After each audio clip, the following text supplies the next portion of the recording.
Well, good morning everyone. Today we shall be studying about the drainage system of India. Boys and girls, the drainage system of India is controlled broadly by the relief features of the subcontinent. The two major groups are the Himalayan rivers and the peninsular rivers.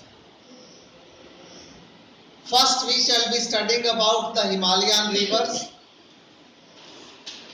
The Himalayan rivers can be we shall be studying in three groups. That is the Indus, the Ganga and the Brahmaputra. Let's take them one by one. We will start with the Indus. See, when we talk about the Indus, the 2,900 kilometer long river system, the main Indus and its tributaries, 1/3 of the basin is in India and 2/3 of the Indus basin is in Pakistan and China.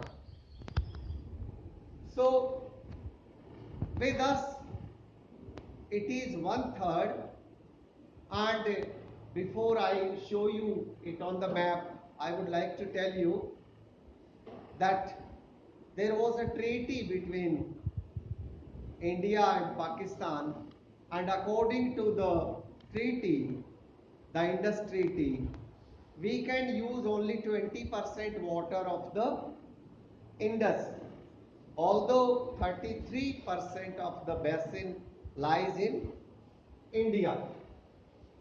See, when we talk about Indus, it rises from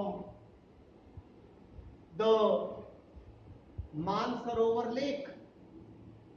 The Indus rises from the Mansarovar Lake, and from the Mansarovar Lake it flows westward and enters India through Ladakh.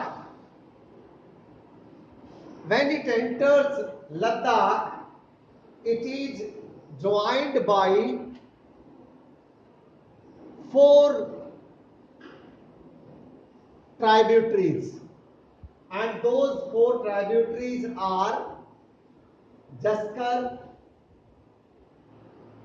is the first one, then comes the Sayok, the Hunja, and having joined by these 4, it reaches to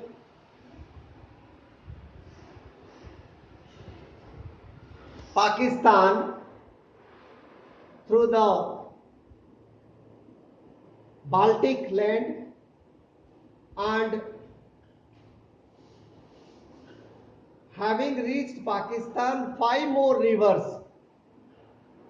through Punjab join it, and those 5 more rivers are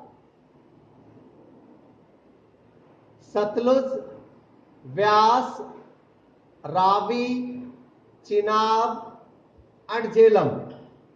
These 5 having joined, it becomes a huge river system, a great amount of water, and to the east of Karachi it falls in the ocean. That is the journey, the 2,900 kilometer journey of the Indus River. Having talked about the Indus River, now the second one is the Ganga. See, the main tributaries of the Ganga are Yamuna, then from Nepal there are three more rivers, and those three more rivers are Ghaggar, Gandak and Koshi, and from the peninsular plateau, from the uplands, the Ganga is joined by, to be precise, two rivers join the Yamuna first, and those two rivers are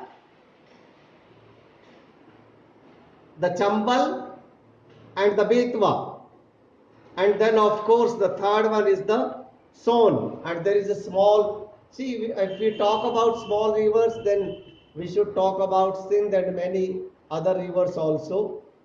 The Yamuna rises from the Yamunotri and the Ganga from Gangotri. To start with, it is the Bhagirathi from Gangotri, and after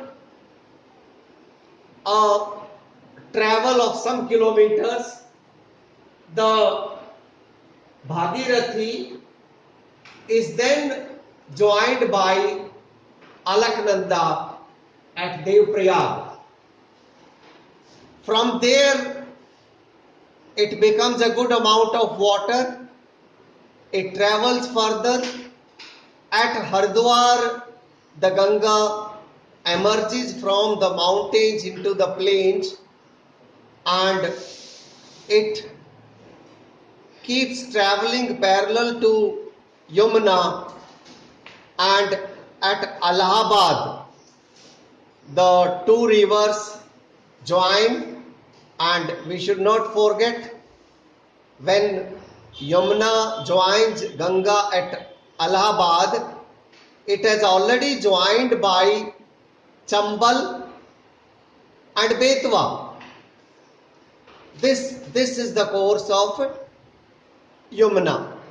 This is the way. These two rivers travel, their course is very parallel to each other. From Allahabad, it keeps traveling eastward, and from Nepal, those three rivers, the Gandak, Ghaggar and Koshi, also join. Kosi in fact joins the Ganga near Farakha, and Farakha is the northernmost point of the delta. From here, the Ganga turns towards south and is bifurcated. The small one remains in West Bengal, and the main stream goes to Bangladesh. Here in Bangladesh, it is joined by Brahmaputra, which after entering Bangladesh is called Jamuna.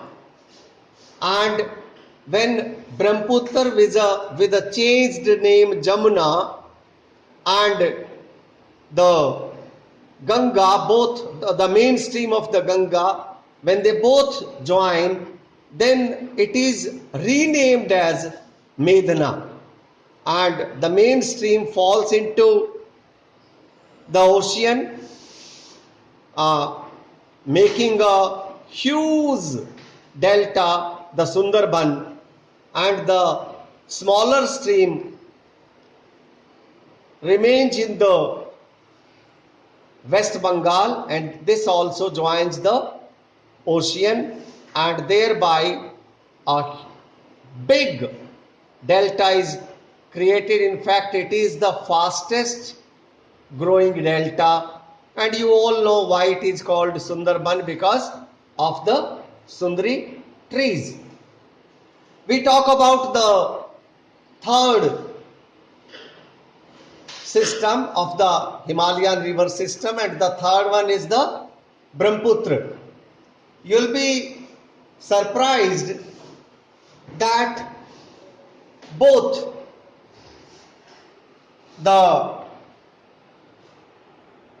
Indus as well as the Brahmaputra, they both rise from the Mansarovar lake. The Brahmaputra travels eastward and the Indus travels westward. The Brahmaputra keeps traveling parallel to the Himalayas to eastward till it reaches Namcha Barwa. Namcha Barwa, at a height of more than 7,750 meters, there it takes a very sharp U-turn and enters Arunachal Pradesh through a gorge. Here it becomes very important that after entering Arunachal, only this river is called Brahmaputra. Before this, the name of the river is Songpo. It travels further through Assam, and Brahmaputra is the river which has the largest riverine island in the world, and it further enters Bangladesh. There it is renamed and it joins the main stream of the Ganga, and both having joined, named Medna, they join the ocean. And this is the Sundarban Delta, the home of the Bengal Royal Tiger. Keep revising. For any doubts, you may always come to me, and tomorrow we will have a test from this topic and then proceed further. Bye for now.